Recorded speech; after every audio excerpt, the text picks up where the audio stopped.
आप सभी को शालोम। आप सभी का स्वागत है जय मसीह की इस मीटिंग में। मैं आगे का समय मधुसूदन भैया को दूंगा कि वो अगुवाई करें। मधुसूदन भैया। धन्यवाद।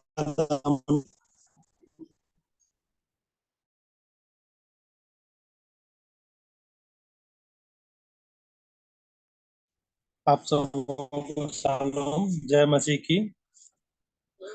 आइए हम प्रार्थना करते हैं। जय मसीह की। प्रेमी दयालु अनुग्रहकारी परमेश्वर पिता, प्रभु यीशु मसीह के नाम से आपके पवित्र चरणों में आते हैं।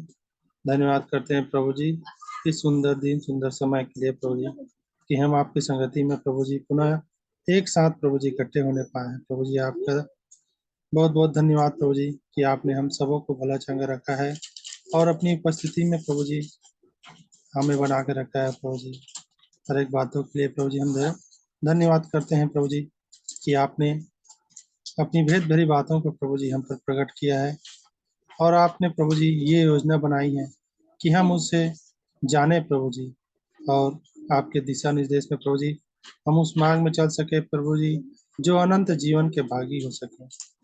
हम पर दया कीजिए प्रभु जी, अनुग्रह कीजिए कि हर एक बातों के लिए हम अपने जीवन को प्रभु जी आप में लीन कर सके प्रभु जी, आप में समर्पित कर सकें, कि हमारा जीवन हमारा स्वभाव प्रभु इस मसीह के स्वभाव जैसे बन सके प्रभु जी।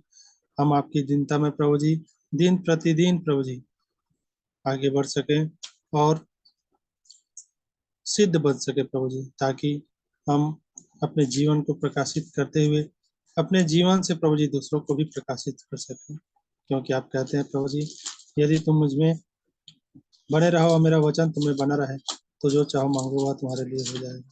सचमुच है प्रभु जी, कि आपकी दया आपकी अनुग्रह है प्रभु जी, कि हम दिन प्रतिदिन प्रभु जी आपकी संगति में बने हुए हैं।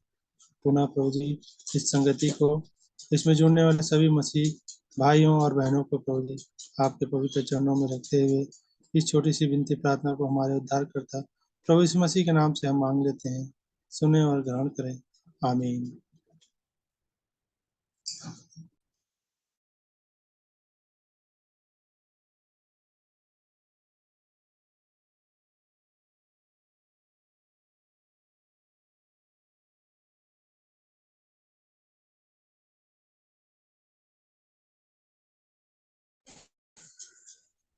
प्रार्थना में यदि कोई अगुवाई करना चाहते हैं तो अभी अवसर है, या अपनी गवाही या वचन जो आपने सीखा है इन दिनों उन्हें हमारे मध्य में शेयर करना चाहते हैं तो अवसर है।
आप सभी को जय मसीह की शालोम। मैं प्रभु की महिमा के लिए गाना गाना चाहती हूँ। जी जी, शालोम आंटी जी। हे हमारे बाप, तू जो आसमान में है, तेरा नाम पाक माना जाए, तेरी बादशाहत आए। हे हमारे बाप, तू जो आसमान में है, तेरा नाम पाक माना जाए, तेरी बादशाहत आए।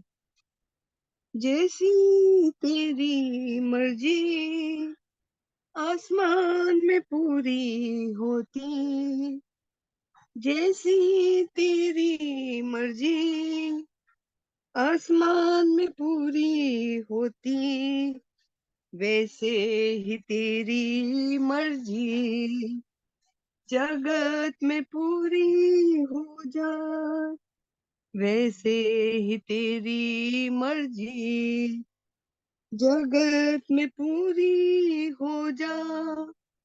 हे हमारे बाप, तू जो आसमान में है, तेरा नाम पाक माना जाए, तेरी बादशाहत आए। रोज की रोटी हमारी आज हमको दे दे, रोज की रोटी हमारी आज हमको दे दे। जीवन की रोटी तू ही है, वो ही हमारा बल है। जीवन की रोटी तू ही है, वो ही हमारा बल है। हे हमारे बाप, तू जो आसमान में है, तेरा नाम पाक माना जाए, तेरी बादशाहत आए।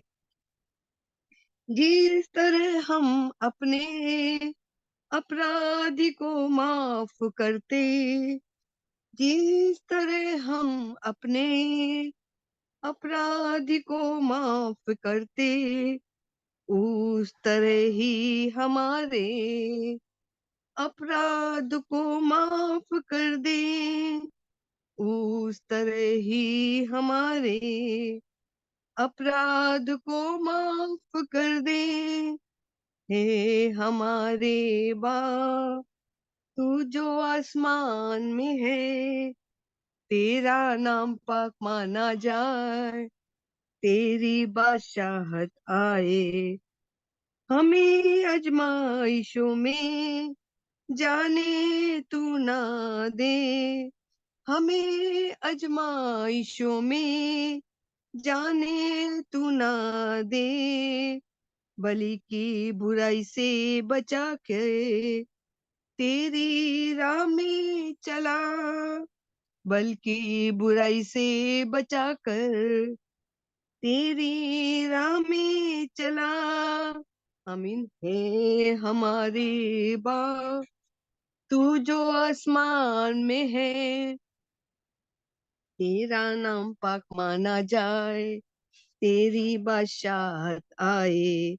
क्योंकि आसमानी बादशाह और कुबत कदीरत, क्योंकि आसमानी बादशाह और कुबत करीब, जर ओ जमीन का जलाल है, हमेशा तेरा जल और जमी का जलाल है, हमेशा तेरा। आमीन आमीन आमीन। हे हमारे बाप, तू जो आसमान में है, तेरा नाम पाक माना जाए, तेरी बादशाहत आए। हे हमारे बाप। आइए हम दुआ करें। Hallelujah hallelujah hallelujah. अगम ज्योति में रहने वाले मेरे जीवित परमेश्वर पिता, हमारे बाप दादाओं के परमेश्वर पिता, इज़राइल, इजाक इज़राइल, याकूब, अब्राहम का परमेश्वर पिता, विश्वासियों के घराने का परमेश्वर पिता, हम बड़ी नम्रता और दीनता से प्यारे खुदावन आपके पाँव की चौकी पर आते हैं, बैठते हैं प्यारे खुदावन यीशु मसीह। धन्यवाद देते हैं प्यारे खुदावन, आपने दिन भर हमको संभाल के रखा प्रभु जी। शाम के समय प्रभु जी, जिस प्रकार से प्रभु जी अदन की वाटिका में प्रभु जी आप आदम और हवा से मिलने आते थे प्यारे प्रभु जी, आज भी आप अदन की वाटिका में आते हैं प्यारे प्रभु जी, विश्वासियों की प्रार्थनाओं को सुनने के लिए, विश्वासियों की झुंड में संगति करने के लिए, विश्वासियों को अपनी वो आत्मिक शिक्षा देने के लिए प्रभु जी, आप आपके द्वारा प्रभु जी लोगों के माध्यम से प्रभु जी आप हमसे बोलते हैं, बातचीत करते हैं प्यारे खुदावन यीशु मसीह। आपको हम हृदय की गहराइयों से धन्यवाद करते हैं प्यारे प्रभु जी कि आप वही हमारे परमेश्वर पिता है जो कभी नहीं बदलते प्रभु जी। हाँ प्यारे प्रभु जी, अनादिकाल से आप वही हमारे परमेश्वर पिता थे और आज भी हमारे परमेश्वर पिता है प्रभु जी। हम आपको हृदय की गहराइयों से धन्यवाद देते हैं। जब हम अपने जीवन काल की पिछली अवस्थाओं को देखते हैं प्यारे खुदावन यीशु मसीह, तो हमारा मन प्रभु जी बहुत ही अपने गुनाहों के दलदल के बोझ से प्रभु जी दब जाता है प्यारे खुदावन, आत्मग्लानि महसूस करती है प्रभु जी। हाँ प्यारे प्रभु जी, आप तो वो परमेश्वर पिता है प्रभु जी, कब्र हमारे नाम से खुदी हुई थी प्रभु जी। हम कब्र में थे प्यारे खुदावन यीशु मसीह, कब्र में से हमने हमारे उद्धारकर्ता यीशु मसीह गुहार लगाई और आपने सुनकर प्रभु जी हमें उस गड्ढे में से निकाला प्रभु जी। हम आपको हृदय की गहराइयों से धन्यवाद देते हैं प्यारे खुदावन यीशु मसीह। जब हम आपके उस प्रेम को देखते हैं प्यारे खुदावन, उस जलाल को देखते हैं प्यारे प्रभु जी, जो हम किसी और के जीवन से नहीं, हम खुद अपने जीवन से प्रभु जी जब महसूस करते हैं प्यारे खुदावन यीशु मसीह, तो धन्यवाद के अलावा हम आपको क्या दे प्रभु जी। सब कुछ तो आपका है प्यारे खुदावन यीशु मसीह, केवल धन्यवाद का बलिदान ही आपको चढ़ाते हैं प्यारे प्रभु जी। हाँ प्रभु जी, आप वही परमेश्वर पिता है जो आदम और हवा से मिलने आते थे, आज आप वो विश्वासियों की झुंड में आते हैं प्यारे प्रभु जी, उनके गानों के द्वारा, प्रार्थना विनती के द्वारा प्रभु जी, उनके वचनों के पढ़ने के द्वारा प्यारे खुदावन यीशु मसीह आपका ध्यान लगा रहता, आप अपने बच्चों को निहारते रहते हैं प्रभु जी। हाँ प्यारे प्रभु जी, हम तो धरती पर बैठकर गुहार लगाते, मगर आप तो कहते हैं प्यारे प्रभु जी कि क्या मेरा हाथ इतना छोटा है, हाँ प्यारे खुदावन, कि तुम तक ना पहुंचे। हाँ प्यारे खुदावन यीशु मसीह, हम आपका स्पर्श चाहते हैं, आपका वो स्पर्श चाहते हैं प्यारे खुदावन, वो छुदे हुए हाथों का स्पर्श चाहते हैं मेरे अब्बा। हाँ प्रभु जी, हमें फिर से वही सामर्थ से, वही जलाल से, वही ताकत तंदुरुस्ती से प्रभु जी भर दीजिए, प्रभु जी भर दीजिए, और सामर्थ और प्यार चाहती हूँ मेरे खुदावन यीशु मसीह, केवल आपसे प्रभु जी। आप ही हमें वो देते हैं प्यारे प्रभु जी, मांगने से बढ़कर देने वाले प्रभु जी है। हमें तो मांगना भी नहीं आता, क्या मांगे प्रभु जी, हम तो केवल आपको ही मांगते हैं प्रभु जी कि आप है हमारे साथ प्रभु जी, तो हमें संसार की कोई थप्पड़ों की चिंता नहीं, क्योंकि आप हमारे साथ चलते फिरते बोलते बातचीत करते। हम आपको हृदय की गहराइयों से धन्यवाद देते हैं, हर परिस्थिति में आपको धन्यवाद देते हैं प्रभु जी। विश्वासियों की झुंड में प्रभु जी जितने भी इस झुंड में शामिल है प्रभु जी, उनके लिए प्रार्थना विनती करते हैं। हम नहीं जानते प्यारे खुदावन इस वक्त उनकी क्या आवश्यकता है, क्या परेशानी है, क्या बीमारी है प्रभु जी, क्या तकलीफें हैं प्रभु जी। प्यारे खुदावन यीशु मसीह, मैं आत्मा में प्रभु जी प्रार्थना करती हूँ प्यारे प्रभु जी, प्रत्येक की आवश्यकताओं को पूरा करना प्रभु जी। अगर बीमार है तो उनको बीमारी से निजात देना, अगर किसी चीज की कमी है प्रभु जी वो भरपूरी से देना प्यारे खुदावन यीशु मसीह। हमें आपकी आत्मा की अगुवाई में चलने के लिए प्रभु जी हमारी तो सहायता मदद करना प्रभु जी। हाँ प्रभु जी, केवल आपकी आत्मा प्यारे खुदावन हमारी सहायता मदद करे, क्योंकि हम जानते हैं प्यारे खुदावन यीशु मसीह, संसार में बहुत सारी आत्माएं विचरण करती, मगर केवल यीशु मसीह आपकी आत्मा, ये आपकी आत्मा प्रभु जी हमें अगुवाई और मार्गदर्शन और हमारे पर कब्जा करे प्रभु जी। हम और कुछ नहीं चाहते प्रभु जी, आत्माओं की परख दीजिए प्रभु जी कि हम पहचान सके प्यारे खुदावन, हम जिस परेशानियों में, जिस जिज्ञासाओं में पड़े हैं प्यारे खुदावन यीशु मसीह, आप हमारी सहायता करिए प्रभु जी। हमारे धार्मिक आत्मिक पिता प्रभु जी, हमें भी आत्मिक बनाइए प्रभु जी, क्योंकि आपके पास जो आता है प्यारे खुदावन वो छूछा और खाली नहीं रहता प्रभु जी। आप मांगने से बढ़कर देने वाले प्रभु जी, आप जानते हैं प्रभु जी कि मन की व्यथा क्या है प्यारे प्रभु जी, मन की भावनाओं को समझते और आप देते हैं प्रभु जी। आप हमारी सहायता करिए प्रभु जी। प्रभु जी, भाई के लिए धन्यवाद देते हैं प्यारे प्रभु जी, आशीष भाई के लिए प्रभु जी, जिनके द्वारा प्रभु जी हमें वो शिक्षाओं को मिलता है प्रभु जी, जो आज तक हमने कभी नहीं सुना प्रभु जी, कभी भी नहीं सुना प्रभु जी। जिन बातों को आप हमसे हमें उनके द्वारा हमको बताते हैं प्रभु जी, आपको हृदय की गहराइयों से धन्यवाद देती हूँ प्यारे खुदा। ऐसी ऐसी बातें प्रभु जी आज तक हमें कभी किसी ने नहीं बताई प्रभु जी। आप हमारी सहायता और मदद करते हैं प्यारे खुदावन, धन्यवाद देते हैं। एक एक प्रेरितों के लिए प्रभु जी, चाहे वो शेखर भाई हो प्रभु जी, चाहे पंकज भाई हो प्यारे खुदावन, चाहे आशीष भाई हो, प्रत्येक के परिवारों के लिए प्रार्थना करती हूँ प्रभु जी, उनकी भी सुधि लेना प्रभु जी, उनकी भी सहायता मदद करना प्रभु जी। हाँ प्यारे खुदावन, क्योंकि जो वचन की शिक्षा हमें देता है प्रभु जी, वो चूचे और खाली नहीं होना चाहिए प्रभु जी। हाँ प्यारे खुदावन, हम उन्हें प्रार्थनाओं में स्मरण करते हैं प्यारे प्रभु जी। ये एक ऐसा परिवार है प्यारे प्रभु जी, जहाँ हम रोटी तोड़ते हैं प्यारे प्रभु, वचनों का आदान प्रदान करते हैं प्रभु जी, प्रार्थनाओं में स्मरण करते हैं प्यारे खुदावन, हर परिस्थिति में स्मरण करते हैं प्यारे खुदावन, जो हमारे साथ इस आत्मिक भोजन में शामिल होते हैं प्रभु जी। आज के जीवनार को आपके सामर्थ्य हाथों में रख देते हैं, मांगने से बढ़कर देने वाले प्रभु, आपको हृदय की गहराइयों से धन्यवाद देते हैं कि आज का मन ना तू हमें खिला प्यारे खुदावन। आप हमारी परेशानियों को जानते हैं, हमारी भूख प्यास को जानते हैं, आप उस हमें तृप्त करते हैं प्यारे प्रभु जी, उसके लिए हृदय की गहराइयों से धन्यवाद धन्यवाद का बलिदान चढ़ाती हूँ। यीशु मसीह आपके जलाली और मीठे नाम से इस दुआ का अंत करती हूँ, सुनो कबूल करिए, आमीन आमीन आमीन।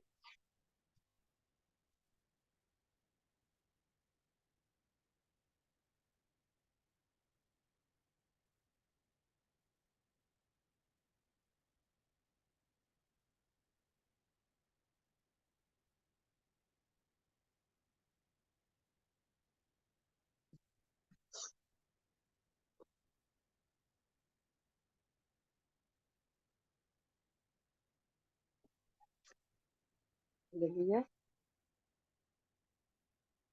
वे परमेश्वर को ढूंढेंगे, मैं वचनों में से कुछ बातों को पढ़ूंगी। वे परमेश्वर को ढूंढेंगे, कदाचित उसे पा जाएंगे, तो भी परमेश्वर हम में से किसी से दूर नहीं है। हालेलुया। प्रेरितों के काम 17 का 27।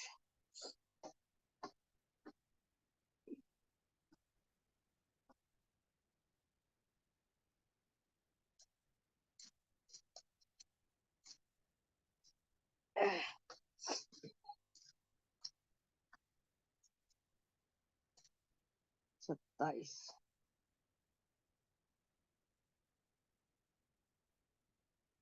हालेलुया। प्रेरितों के काम 17 के 27 में पाया गया है। व्यवस्था विवरण 4 का 29। व्यवस्था विवरण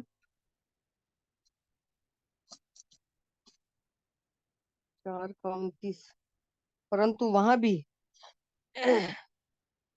यदि तुम अपने परमेश्वर यहोवा को ढूंढोगे तो वह तुम्हें को मिल जाएगा।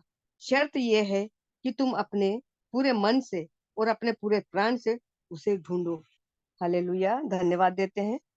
हमारे पिता के पास अगर हमको जाना है तो पूरे मन से, पूरी बुद्धि से, पूरी शक्ति से उसके पास जाना है, तो वह हमें मिलेगा। पहला इतिहास पहला इतिहास 28 का 9।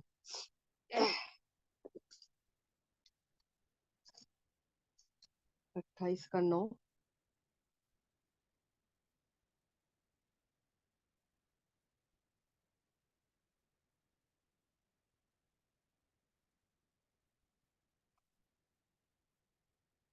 28 का 9। हे मेरे पुत्र सुलेमान, तू अपने पिता के परमेश्वर का ज्ञान रख और खरे मन और प्रसन्न जीव से उसकी सेवा करता रहे, क्योंकि यहोवा मन को जांचता और विचार में जो कुछ उत्पन्न होता है उसे समझता है।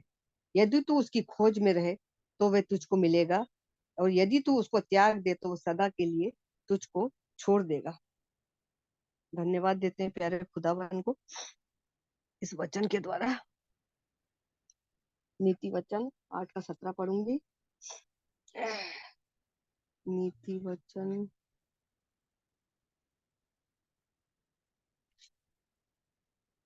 8 का 17 में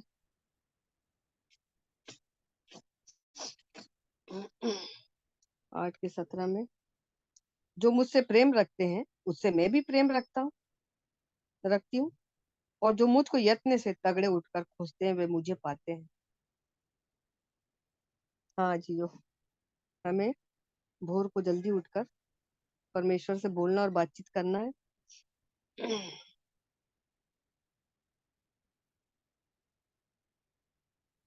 यशाया 55:6। यशाया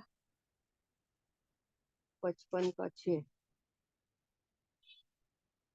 55:6। जब तक यहोवा मिल सकता है तब तक उसकी खोज में रहो, जब तक वह निकट है तब तक उसे पुकारो।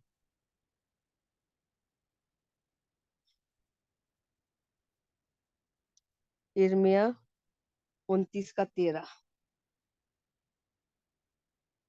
जो कोई मांगता है उसे मिलता है, और जो कोई ढूंढता है वे पाता है, और जो खटखटाता है उसके लिए खोला जाता है। आमीन, हालेलुया। मत्ती मत्ती 7। मत, मत्ती 7।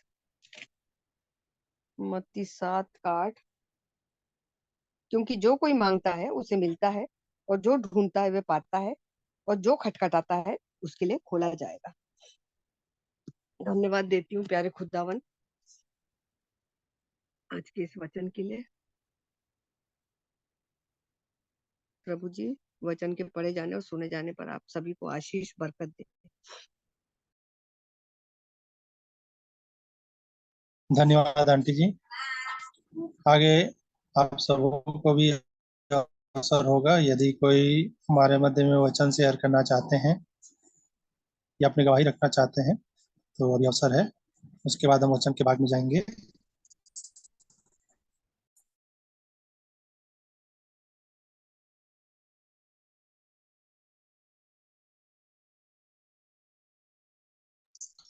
मैं एक वचन पढ़ लेता हूँ।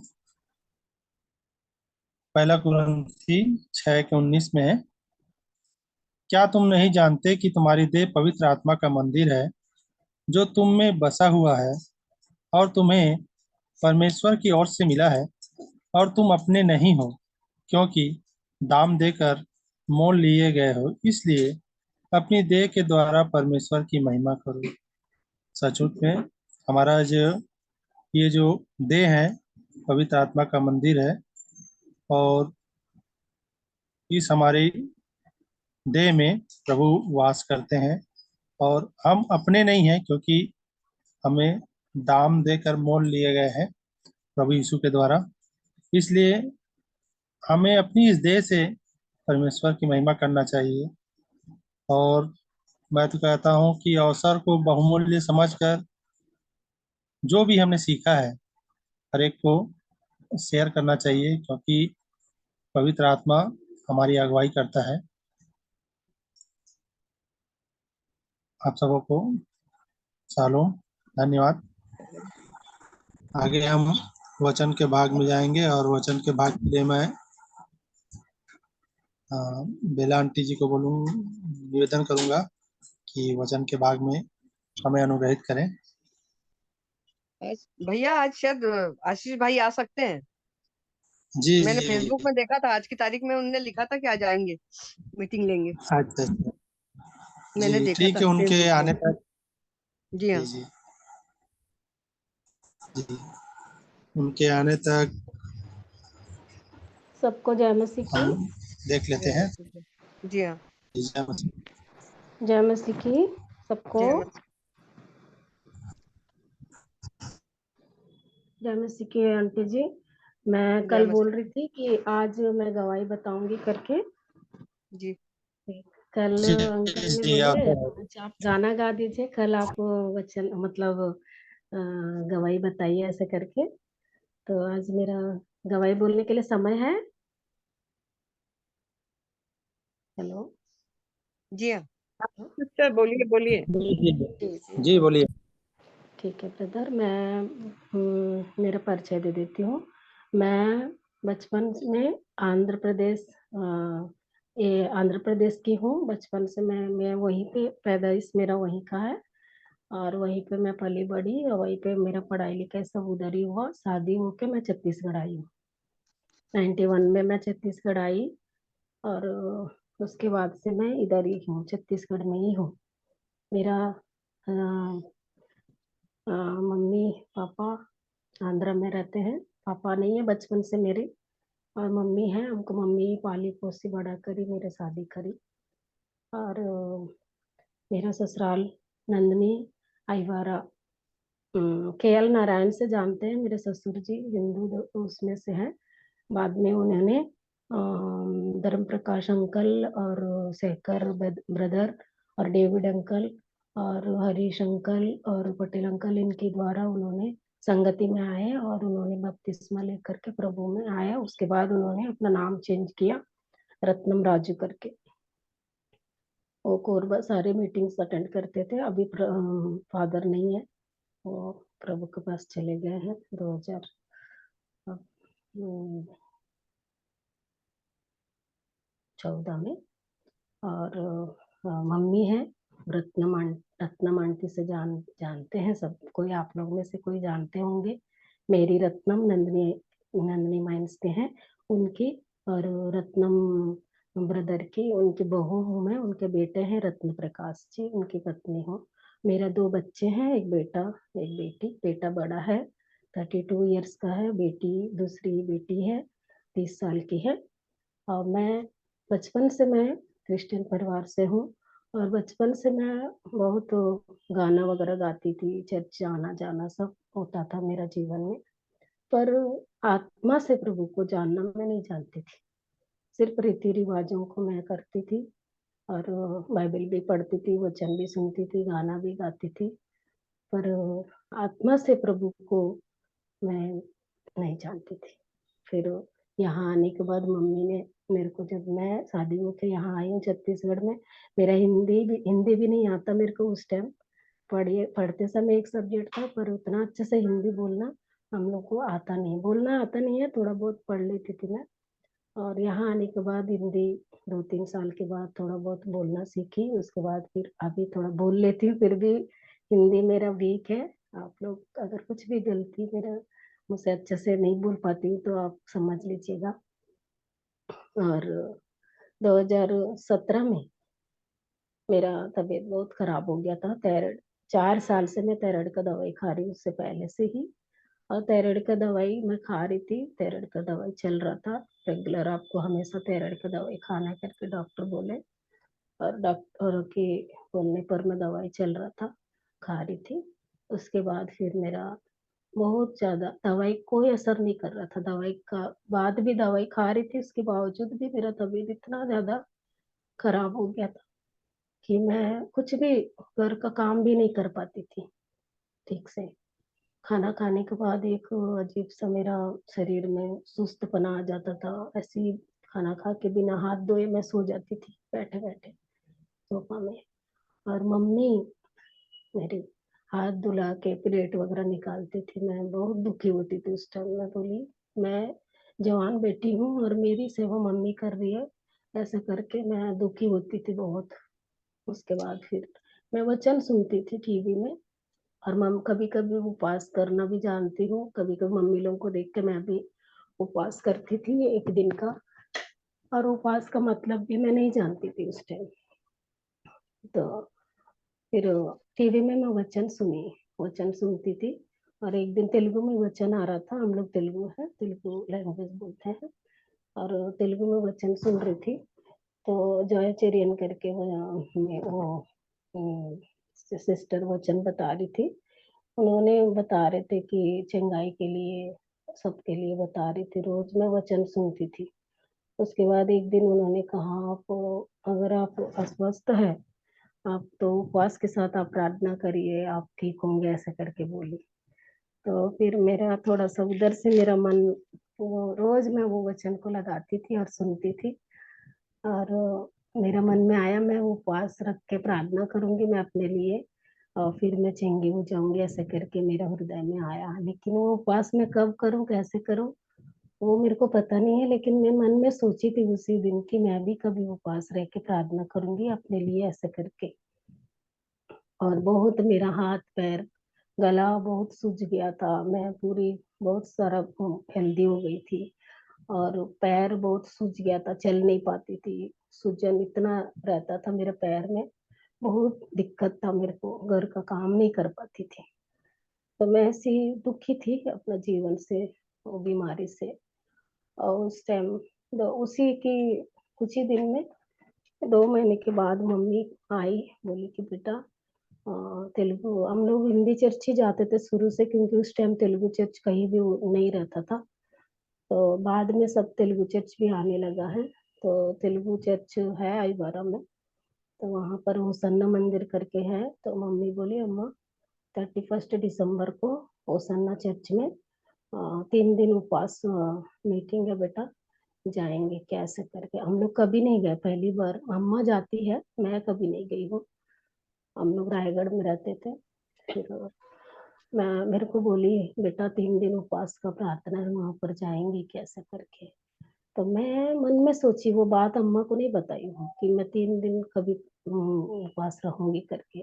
वो 2-3 महीना पहले मैं सोची थी। उस बात को परमेश्वर जानता है। तो उस दिन मेरे को परमेश्वर सहायता किया कि उस दिन मैं उस उपवास का प्रार्थना में मैं जाऊं। तो अम्मा बोली चलते हैं बेटा करके, तो हाँ चलेंगे करके मैं उपवास स्टार्ट करी फर्स्ट दिन। और जब मैं हम लोग उपवास फास्टिंग प्रेयर मीटिंग में हम लोग गए तेलुगु चर्च में, जब मैं वहां पे गई थी तो वहां पर बैठने के लिए नीचे बैठना था। वहां पर सिर्फ ओपन हॉल है, वहां पर सब पास्टर जी भी नीचे ही बैठे हुए थे, और जितने लोग वहां जाते हैं सब कोई नीचे ही दरी वगैरह बिछा के सब नीचे बैठे हुए थे। वहां से मैं देखी, मैं बोली मैं तो नीचे नहीं बैठ पाऊंगी।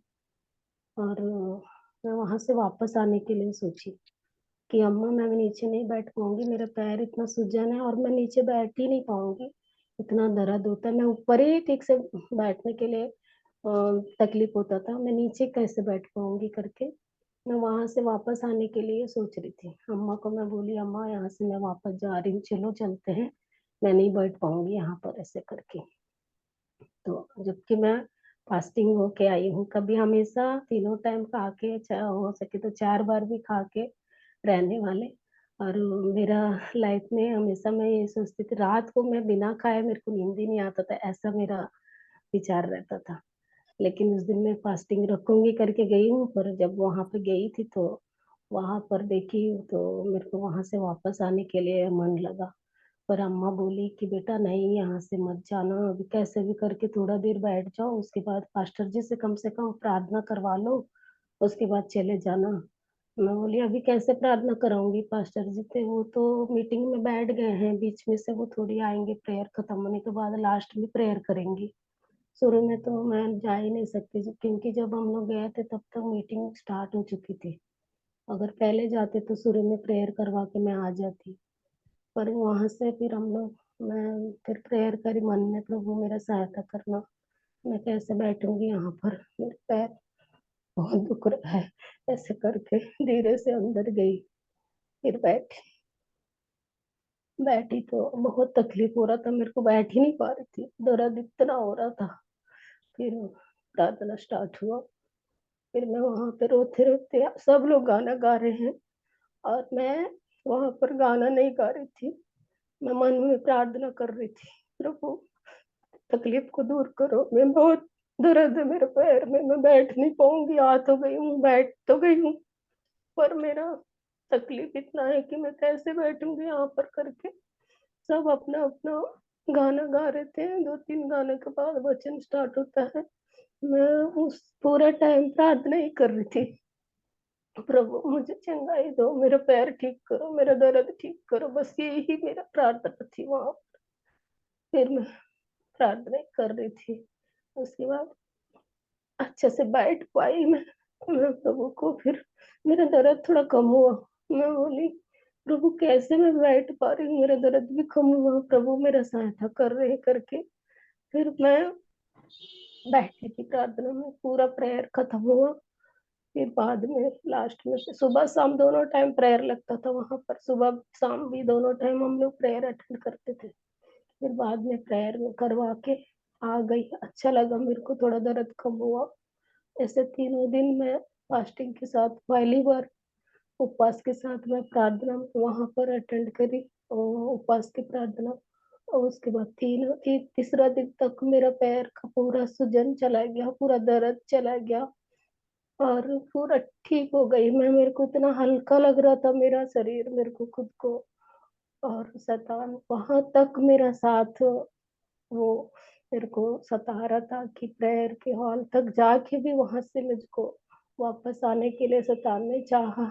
पर परमेश्वर मेरे साथ है, मेरे साथ रह के मेरे मदद किए, मेरे प्रार्थना सुने। और परमेश्वर पिता को मैं बहुत बहुत धन्यवाद देती हूँ। वो तीनों दिन मीटिंग खत्म हुआ, उसके बाद मेरे पूरा दर्द, मेरा पूरा सूजन चला गया, मेरे पैर का, मेरे शरीर का। उसके बाद पास्टर जी से प्रेयर करवाई मैं। पास्टर जी बोले इन तीनों दिन में जिसका जिसका जो तकलीफ परमेश्वर दूर किया है वो गवाही दो करके। मैं कभी गवाही नहीं दी हूँ अपनी लाइफ में, पहली बार वहां पर सबसे पहले प्रभु इतना हिम्मत दिया, मेरा इतना तकलीफ दूर किया परमेश्वर पिता। और मैं बस कब मेरे को मौका मिले, मैं कब ये चीज मेरे को जो परमेश्वर मेरा सहायता किए है, मेरा चंगाई किए हैं, उस गवाही को मैं बताऊं। इतना मुझ में हिम्मत आ गया कि तुरंत मैं जैसे बोले थे पास्टर जी की गवाही दो, मैं तुरंत खड़ी होकर गवाही देने लगी कि परमेश्वर पिता मेरे बहुत बड़ा बीमारी से मुझे, मैं इतनी परेशान थी इतनी साल से, और पूरा परेशानी परमेश्वर दूर किया करके वहां पर मैं पहली बार वहां पर गवाही दी। हाँ, परमेश्वर पिता को मैं धन्यवाद देती हूँ। परमेश्वर इस जिससे मेरा बीमारी, थायराइड और सूजन जो भी दर्द सब कुछ चला गया। आज तक फिर से वो दोबारा मेरा शरीर में वो सूजन और दर्द नहीं है।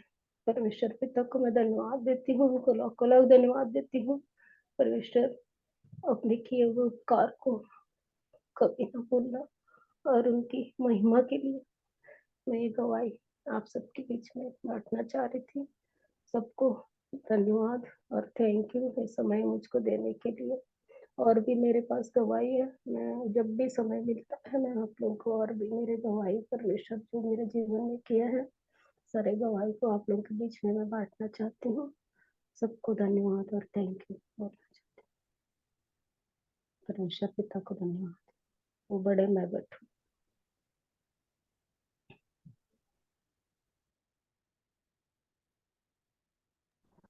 धन्यवाद आंटी जी, सुंदर और अपने जीवन से संबंधित गवाही रखने के लिए। आगे आप सभी को अवसर है, यदि कोई गवाही रखना चाहते हैं या आपने जो भी वचन शेयर सीखा है उसे शेयर करना चाहते हैं तो आपको अवसर है अभी।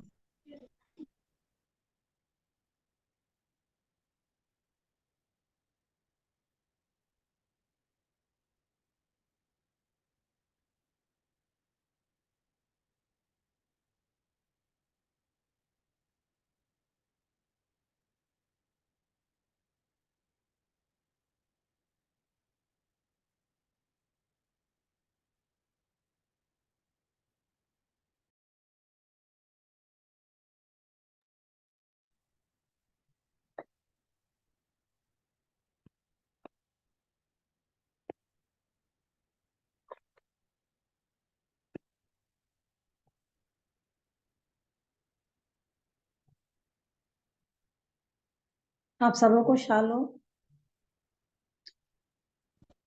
शालोम आंटी जी। आज मैं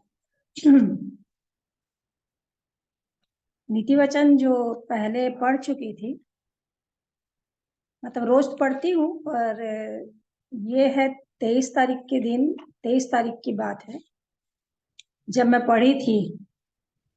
और इसमें जो लिखा हुआ है 17 पद में, तू पापियों के विषय मन में डाह न करना, दिन भर यहोवा का भय मानते रहना।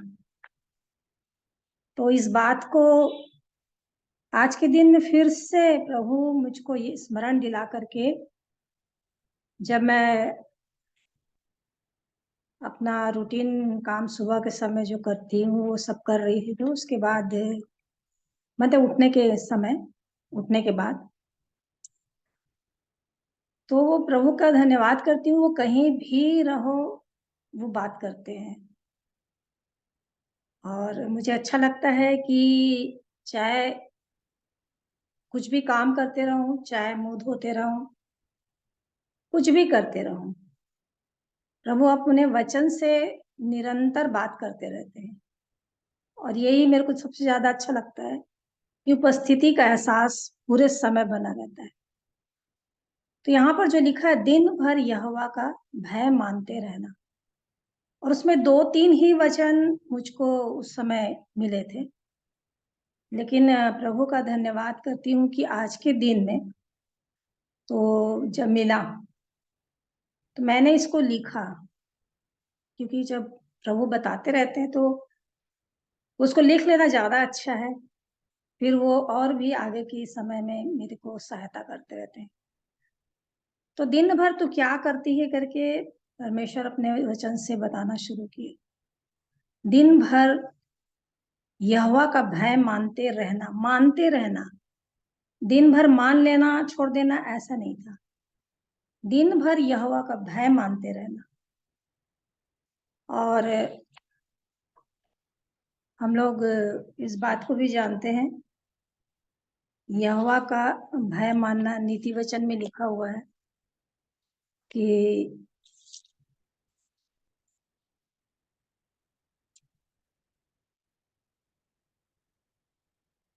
34 उसका 11 में, हे लड़कों आओ मेरी सुनो, मैं तुमको यहोवा का भय मानना सिखाऊंगा। 34 के 11, 12 और 13। वह कौन मनुष्य जीवन की इच्छा रखता है और दीर्घायु चाहता ताकि भलाई देखे, अपनी जीभ को बुराई से रोक और अपने मुंह की चौकसी कर, बुराई को छोड़ और भलाई कर। तो इस बात से फिर परमेश्वर की आत्मा ने मुझको सिखाना शुरू किया। बहुत सारी बातें हैं कि यहोवा का भय मानते रहना दिन भर। उत्पत्ति 22 के 12 में भी है, जब उसको टेस्टिंग होता है इब्राहिम के लिए, तब यहोवा परमेश्वर उस समय भी बोलते हैं कि अब मैं जान गया। 22 का 12 में लिखा हुआ है, उसने कहा उस लड़के पर हाथ मत बढ़ा और न उससे कुछ कर, क्योंकि तूने जो मुझसे अपने पुत्र वरन अपने इकलौते पुत्र को भी नहीं रख छोड़ा। इससे मैं अब जान गया कि तू परमेश्वर का भय मानता है, प्रेम भी करता है इब्राहिम, और भय भी मानता है। तो प्रभु को मैं धन्यवाद देती हूँ, इनकी वचनों के द्वारा प्रभु मेरी सहायता की। उसके बाद प्रभु ने इस बात को बताया कि मनुष्य का भय खाना फंदा हो जाता है, क्योंकि परमेश्वर का भय तो मानते हैं, परंतु मनुष्य का भय खाना फंदा हो जाता है। जो नीति वचन 29 उसके 25 में लिखा है, मनुष्य का भय खाना फंदा हो जाता है, परंतु जो यहोवा पर भरोसा रखता है वो ऊंचे स्थान पर चढ़ाया जाता है। तो इस रीति से बहुत सारे वचन हैं जो आगे के दिनों में बताऊंगी मैं, कि किस प्रकार आज प्रभु ने अपने वचन से बात करके उन बातों को बताया जो सच में जिसको आंखों ने नहीं देखा, कानों ने नहीं सुना, और परमेश्वर लिखा है ना 1 कुरिन्थी 2 के 9 में, परंतु जैसा लिखा है कि जो आंख ने नहीं देखी और कान ने नहीं सुना और जो बातें मनुष्य के चित्त में नहीं चढ़ी, वे ही है जो परमेश्वर ने अपने प्रेम रखने वालों के लिए तैयार की। तो आज के दिन में प्रभु ने मुझको इस परमेश्वर के भय के साथ साथ दिन भर क्या करते रहना है उस बारे में बताया, और इसको आगे के दिनों में बताऊंगी बाद में। अभी बेला दीदी को अवसर है, जब भैया बोल रहे थे तो।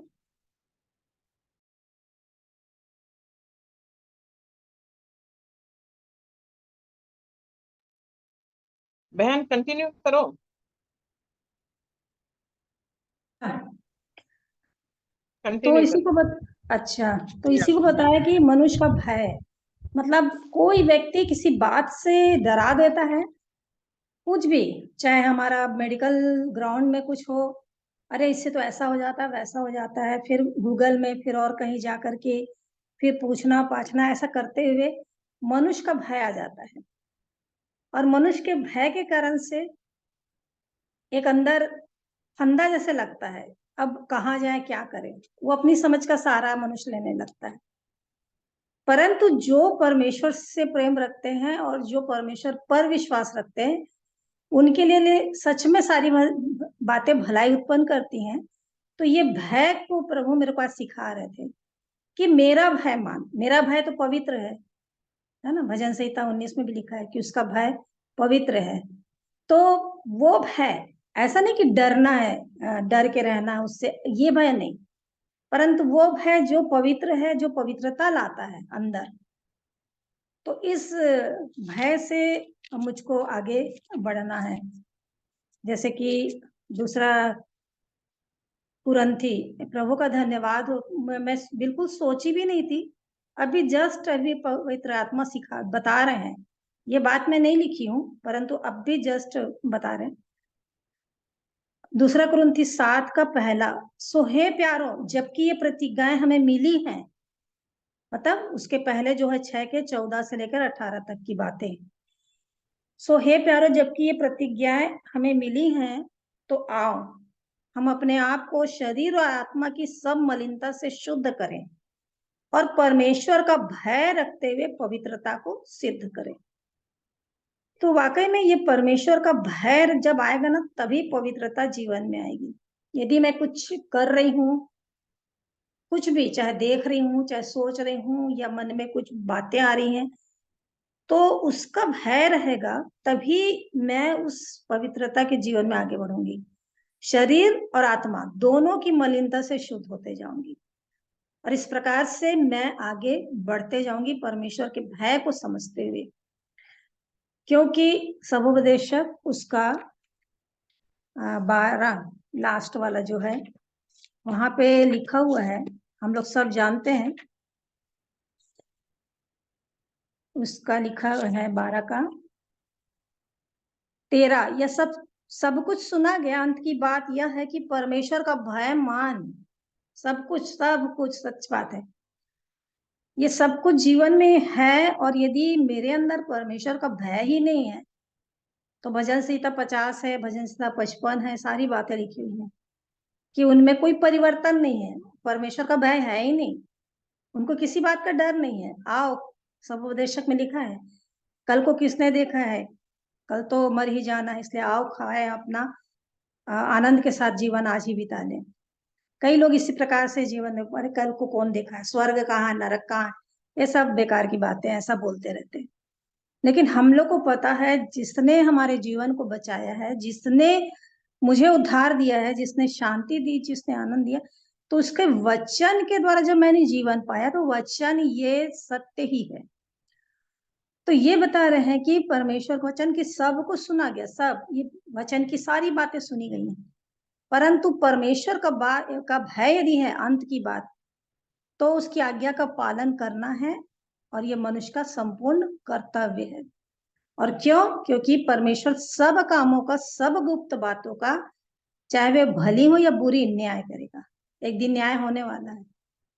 और इसीलिए पहला यूहन्ना, इसको भी प्रभु याद दिला रहे हैं, पवित्र आत्मा, पहला यूहन्ना 2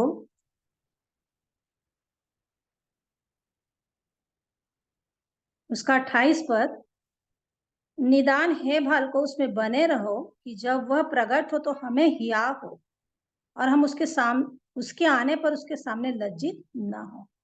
उस समय मुझे हियाव रहे, क्योंकि अभी भी जीवन में ऐसी कोई बातें रहती हैं कि लगता है कि अरे मृत्यु हो जाए तो मैं क्या वहां पर जाकर के अपना हिसाब दूंगी, क्या लेखा दूंगी। लेकिन कह रहा है कि उसमें बने रहो, और सब जानते हैं, यूहन्ना 15 में सारी बातें लिखी हैं कैसे बने रहना है। बिना उसके कुछ भी नहीं कर सकते, बिना यीशु मसीह के कुछ नहीं कर सकते। कि जब वह प्रकट हो हमें ही आ हो, है ना। जब वो प्रकट होगा तो हमको ही आ होगा और हम उसके आने पर उसके सामने लज्जित नहीं होंगे। वाकई में ये होना ही चाहिए कि मुझको हिया हो कि हाँ मैं अब प्रभु के पास जाने के लिए तैयार हूँ, अभी भी आएंगे तो तैयार हूँ और उसके सामने लज्जित नहीं होंगी। तो इसलिए कह रहा है कि परमेश्वर का भय मान, आज्ञा का पालन कर, तो मनुष्य का संपूर्ण कर्तव्य यही है। और उसके बाद भजन संहिता 25 उसका 12 वहां पर लिखा हुआ है, मुझे अपने सत्य पर चला और शिक्षा दे, क्योंकि तू मेरा उद्धार करने वाला परमेश्वर है। मैं दिन भर तेरी ही बाट जोहता रहता। तो ये प्रभु मेरे को फिर सिखाने लग गए पवित्र आत्मा की, दिन भर किसकी बाट जोहते हो? तुम आने वाले प्रभु की बाट जो रहे कि नहीं जो रहे? क्योंकि पिछले दिनों में जब मैं उस वचन को बताई थी मरकुस 13:33 से, कि आधी रात को, सांझ को, मुर के बांग देने के समय या भोर को, तो किसकी बाट, दिन भर किसकी बाट जो रहे? जैसे कोई किसी ने फोन कर दिया कि मैं आ रहा हूं, तो हम लोग बार बार निकल के देखते हैं कि वो आ गया क्या, आ गया क्या, या जो भी जिसको भी बुलाए हैं उसका वेट करते रहते हैं, तो उसको बार बार जाके देखते हैं कि वो आया है कि नहीं आया है। किसी की भी बात हो तो वो उसकी बाट जो होता है। तो इसमें वचन बोल रहे, दिन भर तेरी बाट जोता रहता हूँ, ये दाऊद की प्रार्थना है। दिन भर तेरी ही बाट जोता रहता हूँ। और जैसे कि वचन 5 में भी लिखा हुआ है भजन संहिता में 5:3 में, हे यहोवा भोर को मेरी वाणी तुझे सुनाई देगी, मैं भोर को प्रार्थना करके तेरी बाट जगूंगा कि तू क्या कहता है, तू मुझसे क्या बोलता है, मुझसे बात कर, है ना। तो इस प्रकार से भोर को मेरी वाणी, जैसे अभी बहन इंदिरा पढ़ रही थी 8:17 में, जो तड़के उठकर मुझे खोजते हैं मैं उन्हें मिलता हूँ, और जो मुझसे प्रेम रखते हैं उनसे मैं भी प्रेम रखती हूँ। तो वाकई में भोर की प्रार्थना, भोर को उठ के प्रभु से बात करना, ये बहुत ही पर्सनल बात है और बहुत ही जरूरी बात है कि अपने समय को प्रभु के लिए देना सबसे पहले, क्योंकि उसके बाद तो फिर संसार जाग जाता है, फिर अपन कुछ नहीं कर सकते, वो समय गया फिर और मिलता भी नहीं है। इसलिए जितना भी हो सके, जितना भी हो सके, सुबह के समय उठ करके प्रभु के चरणों में रहना ही सीखना है। मैं सीखी हूँ इसलिए मैं बता रही हूँ। यहाँ तक कि अपनी बड़ाई की कोई बात नहीं, लेकिन प्रभु की महिमा के लिए बता रही हूँ। ड्यूटी भी जब करती थी तो सुबह उठ के सबसे पहले वचन और उससे बात करना, प्रार्थना करना, फिर खाने पीने का तो कोई वो नहीं रहता था। रात की जो रोटी रहती थी उसी को रखी, जो भी रहता फटाफट, और 5:45 निकल जाना ड्यूटी के लिए। लेकिन प्रभु के लिए समय देना, धीरे धीरे धीरे धीरे उसको मैं बढ़ाते गई, और प्रभु से लिपटने का, उसके चरणों में रहने का, उससे बातचीत करने का संबंध है जो होना चाहिए, वो मेरा बनता और बढ़ता गया। तो इसलिए कह रहा वचन यहाँ पर दाऊद की प्रार्थना की, भोर को मेरी वाणी तुझे सुनाई देगी, और पहले बोल रहा है मेरे वचनों पर कान लगा, हे परमेश्वर मेरी दुहाई पर ध्यान दे, और हे यहोवा मैं भोर को प्रार्थना करके तेरी बाट जोहूंगा। तो इस प्रकार से वचन में दिन भर यहोवा का भय मानते रहना, दिन भर तेरी ही बाट जोहते रहना, और उसके बाद 71 उसी भजन संहिता का, उसमें 8 में लिखा है, मेरे मुंह से तेरे गुणनवाद और दिन भर तेरी शोभा का वर्णन बहुत हुआ करे। तो इस बात को भी प्रभु की आत्मा ने सिखाया, दिन भर तेरी शोभा का वर्णन। कितना तू मेरे को हर बात में मेरी शोभा का वर्णन करती है, कितना समय अपनी चिंता, अपनी फिक्र, अपनी बातों में है कि दिन भर मेरी शोभा का वर्णन होता है। जैसे कि वो 34 में 32 में है, 34 में है पहला पद में कि मैं हर समय यहोवा को धन्य कहा करूंगा, उसकी स्तुति निरंतर मेरे मुख से होती रहेगी। निरंतर, वाकई में निरंतर निरंतर प्रार्थना में लगे रहो भी है, और निरंतर मेरे मुख से उसकी स्तुति होती रहेगी। तो कितना तू मेरी शोभा का वर्णन करती है, बहुत हुआ करे, बहुत हुआ करे। दाऊद की ये प्रार्थना है कि मेरे मुंह से, मतलब मेरी मुंह दूसरी बात ना करे, मेरी मुंह और कुछ बात ना करे, क्योंकि अभी पढ़े हैं कि 34 के उसमें कि कौन है जो परमेश्वर का भय मानता, हो मैं सिखाता हूं तुमको कि कैसे वो मुंह से छल की बात ना निकले। तो ये मुंह से तेरा गुणवाद की बातें और दिन भर तेरी शोभा का वर्णन बहुत हुआ करे, बहुत हुआ करे। तो इस बात को भी प्रभु ने बताया कि क्या बातें निकलती हैं। जैसे 39 में हम लोग सब जानते हैं, 38 में भी लिखा हुआ है, 13 और 14 में 38 के भजन संहिता, परंतु मैं बहरे की नहीं सुनता ही नहीं, और मैं गूंगे समान मुंह नहीं खोलता, वरन मैं ऐसे मनुष्य के तुल्य हूं जो कुछ नहीं सुनता और जिसके मुंह से विवाद की कोई बात नहीं निकलती। वाकई में यदि ये बात जीवन में बन जाए कि धर्मी सोच समझ कर बोलता है, समझ बूझ कर बोलता है, धर्मी के मुंह से उतावली से बातें नहीं निकलती हैं, लिखा हुआ है। तो ऐसा मनुष्य बन जाना है जो कुछ सुनता भी नहीं, और बहरा भी हो जाता है, गूंगे के समान मुंह भी नहीं खोलता है, और मुंह से विवाद की कोई बात नहीं निकलती है। मुझको अभी एक बात याद आ रही है अपने सर्विस लाइफ की कि मैं तो सिस्टर इंचार्ज थी, लेकिन एक मेरी स्टाफ थी, सेकंड शिफ्ट था मेरा भी उसका भी, मेरी ड्यूटी वार्ड में थी, उसकी कहीं और थी, लेकिन वो इतने बुरी तरह से लड़ाई करी जब मैं वहां पहुंची। परमेश्वर ने यही वचन मुझको याद दिलाया, उसमें वचन बाइबल था नहीं, परंतु अंदर परमेश्वर ने बातें करना सीखी। मैं बाहर बेंच में बैठी रही चुपचाप, और ये बात मुझको, ये वचन याद दिला कर कहा कि चुप रहना, मुंह पे लगाम। 30 में लिखा हुआ है कि मैं अपनी जीभ से पाप न हो, अपनी चाल चलन की चौकसी करूंगा, तब तक मैं जब तक दुष्ट मेरे सामने, तब तक मैं लगाम लगाए अपना मुंह बंद किए रहूंगा। ये और ये दोनों वचन से प्रभु बात करने लगे, और मैं चुपचाप थी। और हुआ ये कि मेरे को ही दूसरे जगह में बोला गया जाने के लिए, मैं चली गई, अपना काम कर ली, चली गई। ठीक दूसरे दिन खबर आई, सुबह सुबह उसकी ड्यूटी थी, फिर फर्स्ट शिफ्ट, तो उसका नाम नहीं बताऊंगी, और कहे कि अरे वो स्टाफ आज ड्यूटी नहीं आई। मैं बोली अरे मेरी भी फर्स्ट शिफ्ट थी, तो कैसे क्या हो गया? तो बोले उसका एक्सीडेंट हो गया।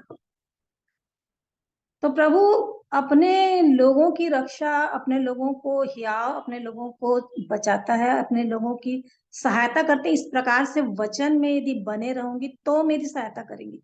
यदि मैं भी मुंह खोलती, मैं भी लड़ाई करती, तो सारी बातें जो मैंने सीखी वो व्यर्थ हो जाती। तो इसमें लिखा हुआ, मैंने कहा अपनी चाल चलन में चौकसी करूंगा, ताकि मेरी जीभ से पाप ना हो, मेरे मुंह से तेरा गुणोन्माद होता रहे। जब तक दुष्ट मेरे सामने, तब तक मैं लगाम लगाए अपना मुंह बंद किए रहूंगा, मुंह से वो व्यर्थ बातें निकलनी नहीं। मैं मौन धारण कर गूंगा बन गया, और भलाई की ओर से भी चुप्पी साध ली।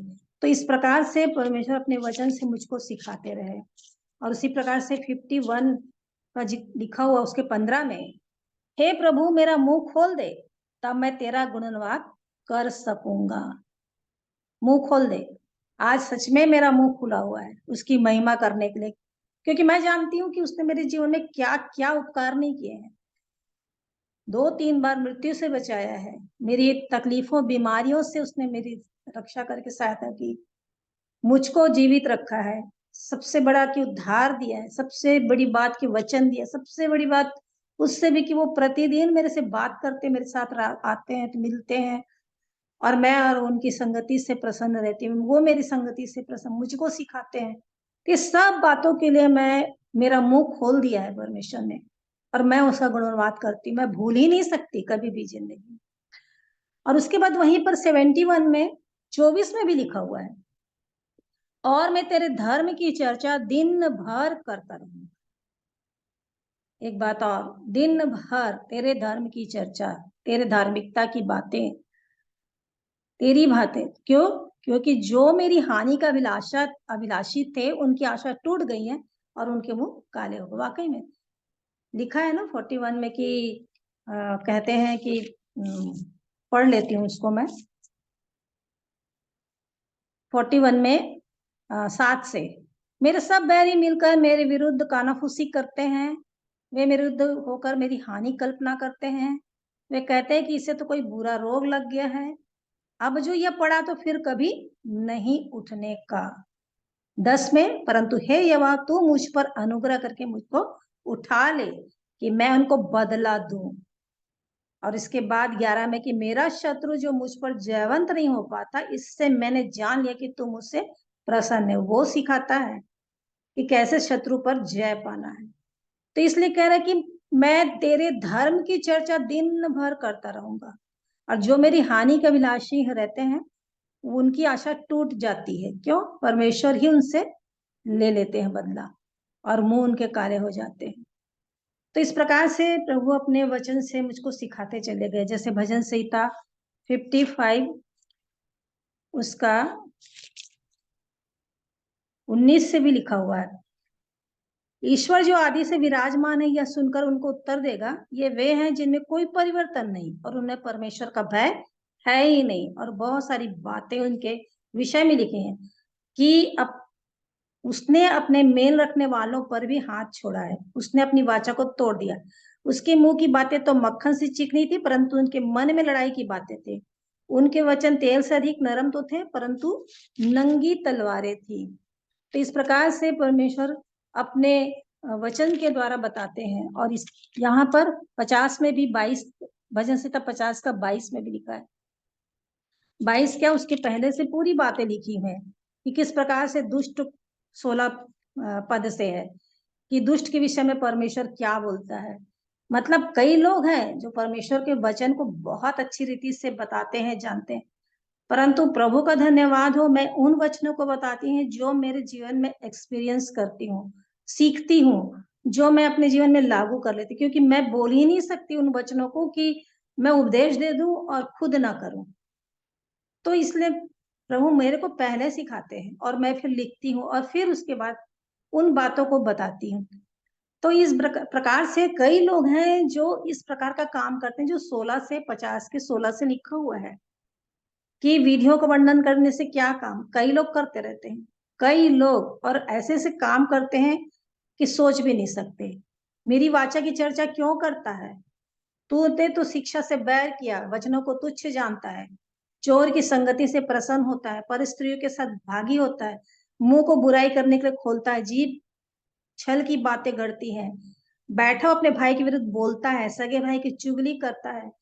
यह काम तूने किया और मैं चुप रहा, इसलिए कि तूने समझ लिया कि परमेश्वर बिल्कुल मेरे समान है, सब कुछ करने देता है। परंतु क्या लिख रहे हैं? परंतु मैं तुझे समझाऊंगा और तेरी आंखों के सामने सब कुछ अलग अलग दिखाऊंगा। एक दिन आएगा जब मैं तेरे को बताता हूं। और उसके बाद इसलिए लिख रहा है कि हे ईश्वर को भूलने वालों, यह बात भली भांति समझ लो, कहीं ऐसा ना हो, यहाँ पर भी एक आ गया है, कहीं ऐसा ना हो, कहीं ऐसा ना हो कि मैं तुम्हें फाड़ डालूं और कोई छुड़ाने वाला ना हो। कोई नहीं छुड़ा सकता। यदि परमेश्वर बंधुआई में भेज दिया, किसी के हाथ में डाल दिया, तब केवल परमेश्वर ही है जो छुड़ा सकता है दुष्ट के हाथ से, शैतान के हाथ से, और कोई छुड़ा ही नहीं सकता है। इसीलिए बड़ा भय परमेश्वर का होना ही चाहिए। इसलिए कह रहा है कि मैं तेरे धर्म की चर्चा 71 के 24 में, कि मैं तेरे धर्म की चर्चा दिन भर करता रहूंगा, और जो मेरे अभिलाषी हानि करते हैं उनकी आशा टूट जाती है। मेरे को लेना ही नहीं है बदला, लेकिन परमेश्वर ले लेगा। और इसीलिए वचन को मैं बार बार हमेशा बोलती हूँ। एक वचन मेरे को हमेशा याद आता है, यूहन्ना 7 उसका 18 पद, कि वहां पे लिखा हुआ है, जो अपनी ओर से कुछ कहता है वो अपनी बड़ाई चाहता है, परंतु जो अपने भेजने वाले की बड़ाई चाहता है वही सच्चा है और उसमें अधर्म नहीं है। वाकई में जो मेरी बड़ाई होनी ही नहीं चाहिए।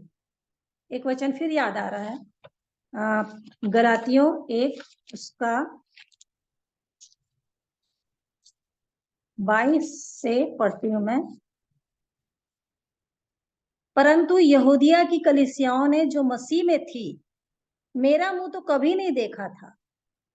ये पौलुस भाई अपने विषय में बता रहे हैं कि यहूदिया की कलीसिया की जो थी, जो मसीह में थी, उन्होंने पौलुस का मुंह नहीं देखा था कभी भी।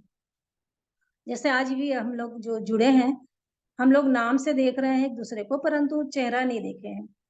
तो इन लोग कभी भी मुंह नहीं देखे थे, परंतु यही सुना करती थी कि जो हमें पहले सताता था वह अब उसी धर्म का सुसमाचार सुनाता है जिसे पहले नाश करता था।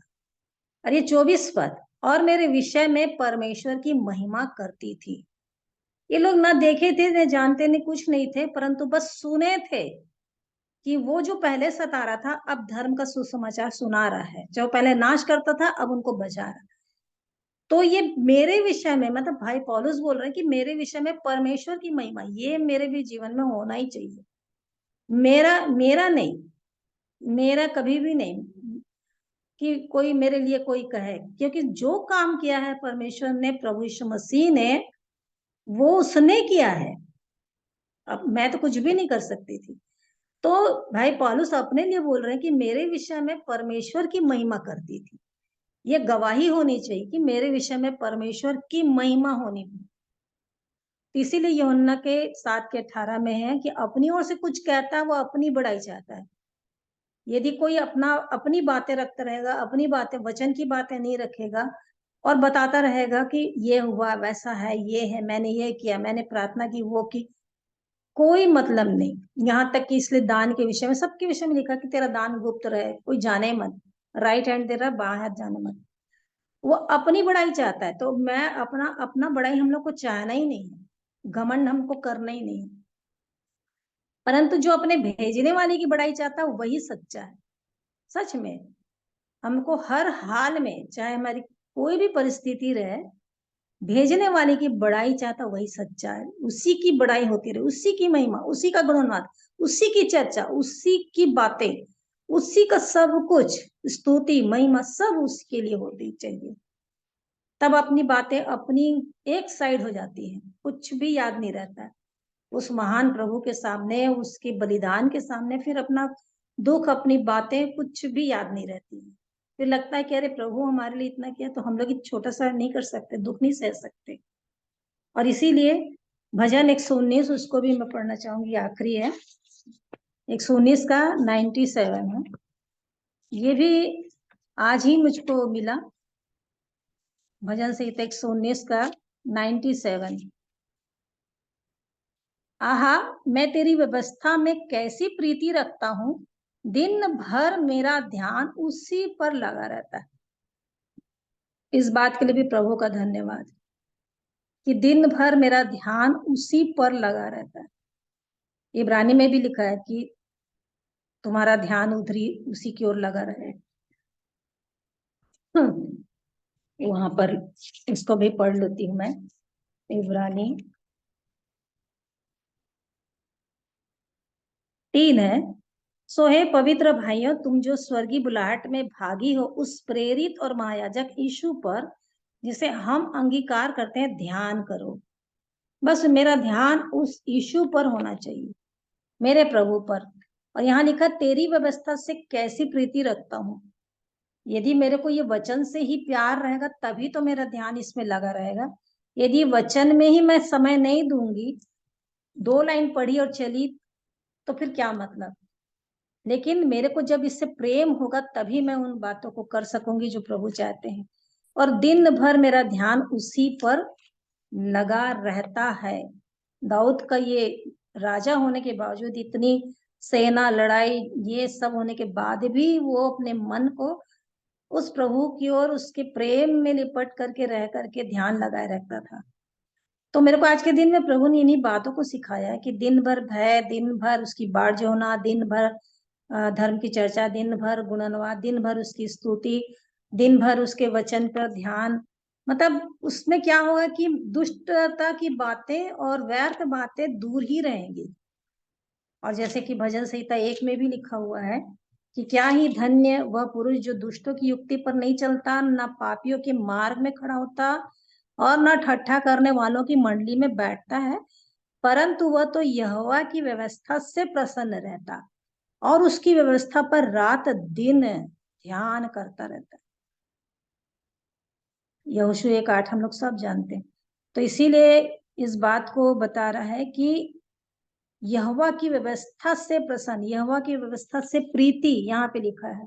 प्रीति माने प्रेम, उससे लगाव, उससे प्यार, उसके साथ ही वचन को ज्यादा से ज्यादा महत्व देना।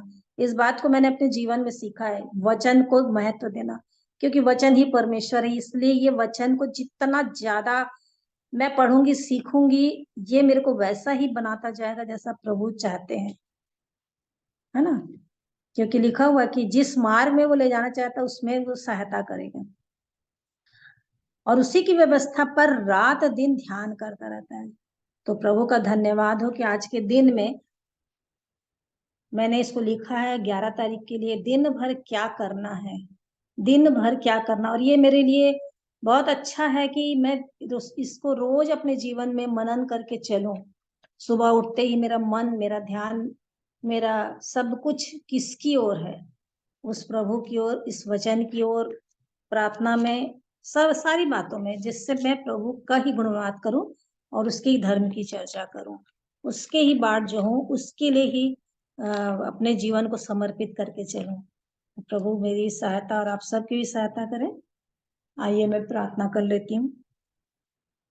प्रेमी पिता परमेश्वर, प्रभु यीशु मसीह के जीवित पवित्र नाम में आपके पास आती हूँ, धन्यवाद देती हूँ प्रभु यीशु मसीह के लिए, जिसके द्वारा आपने हम सब को पापों की क्षमा दी है, जीवन दिया है, उसके पवित्र लहू से हमें धोया है और अपने अपने पवित्र वचन को दिया, पवित्र आत्मा को दिया है। हम अकेले नहीं है प्यारे पिता, परंतु आपने इन सब को दे करके हमारी सहायता करके आपने चाहा कि हमारा जीवन आपके योग्य बनता चला जाए, हम आपके सामने खड़े होने के लिए हियाव कर सकें, हमें लज्जित ना होना पड़े। और जो आप सिखाते हैं उसके लिए बहुत धन्यवाद देती हूँ, क्योंकि जब आप बात करते हैं और पवित्र आत्मा जब सिखाते हैं तो सच में आनंद होता है कि वो मेरे लिए है, मेरे लिए है। और इन्हीं बातों को जब आपने आज के दिन में मुझे सिखाया, मैं आपका धन्यवाद करती हूँ कि दिन भर दिन भर दिन भर मुझे क्या करना है। तो मेरा मन आपकी ओर लगा रहे, मेरा मन आपके पीछे पीछे लगा रहे, जैसे 63 के 8 में लिखा हुआ भजन संहिता कि मेरा मन तेरे पीछे पीछे लगा रहता है। हाँ प्रभु जी, मेरा मन आपकी ओर ही लगा रहे, मेरा मन व्यर्थ बातों में, संसार की बातों में, संसार की किसी भी चीज में न रहे, क्योंकि ये जानती हूँ प्रभु कि आपके आने का समय निकट है। इसलिए प्रभु सहायता करें, कभी भी मैं अपने को कमजोर न समझूं, क्योंकि आपने उस पवित्र आत्मा को दिया है, आपने हमको बलवंत करना चाहा है, हर रीति से आप हमें बलवान बनाना चाहते हैं। इसलिए हम अपने आप को कभी महसूस ना करें कि हम कमजोर हैं, हम नहीं कर सकते। लेकिन सच में प्रभु, आप जो सामर्थ देते हैं उसमें आप, जैसे भाई पौलुस कहते हैं, सब कुछ सब कुछ सब कुछ हम भी कर सकते हैं। आपका वचन अभी भी अटल और सत्य है, वो बदलने वाला नहीं, इसलिए आज भी वो बातें करते हैं जो आप हमसे वचन के द्वारा। इसके लिए धन्यवाद देते हैं। वचन की रक्षा हो, आप अच्छे आशीषों के दाता हैं प्यारे प्रभु, और हम आशीष पाने के लिए, आशीष के लिए ही धन्यवादी न बने रहे, न ही आशीष के लिए प्रभु जी हमारा मन लगा रहे कि इस आप हमें देते चले जाए, नहीं, लेकिन हम आपसे प्यार करने वाले बने, क्योंकि दान दाता से प्रेम करना, आशीष देने वाले से प्रेम करना ज्यादा महत्व है कि हम आशीष को पाते चले जाएं। लेकिन प्रभु आप हमसे इतना अधिक प्यार करते हैं, वैसे ही हम भी आपसे निस्वार्थ प्यार करने वाले बने, आपके चरणों में बने रहें, आपको छोड़े ना, आपके वचन पर चलते रहें, बनते चले जाएं, आगे बढ़ते चले जाएं, और भी जड़ पकड़ करके उसमें आगे बढ़ते चले जाएं। इन सब बातों में हम सब की सहायता करें, अपने आप को आपके हाथ में सौंपते हैं और धन्यवाद के साथ विनती प्रभु यीशु मसीह के नाम से मांगते हैं, आमीन। सबों को शालोम। शालोम की।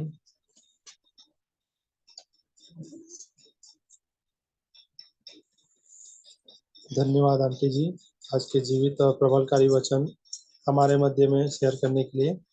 प्रभु का धन्यवाद, प्रभु की उपस्थिति हमारे मध्य में रही और है। हम कल फिर प्रभु की दयानुग्रह में 7 बजे प्रार्थना में, और उसके बाद गवाही का भाग रहेगा, उसके बाद हम वचन के भाग में जाएंगे। तो आप सबों को शालोम, जय मसीह की। शालोम शालोम, जय मसीह। शालोम, जय मसीह की, गुड नाइट। शालोम, जय मसीह। सबको आगे का भाग मैं अमन को देता हूँ। थैंक यू भैया। सो अब हम मीटिंग एंड करेंगे। Good night, shalom. Good night.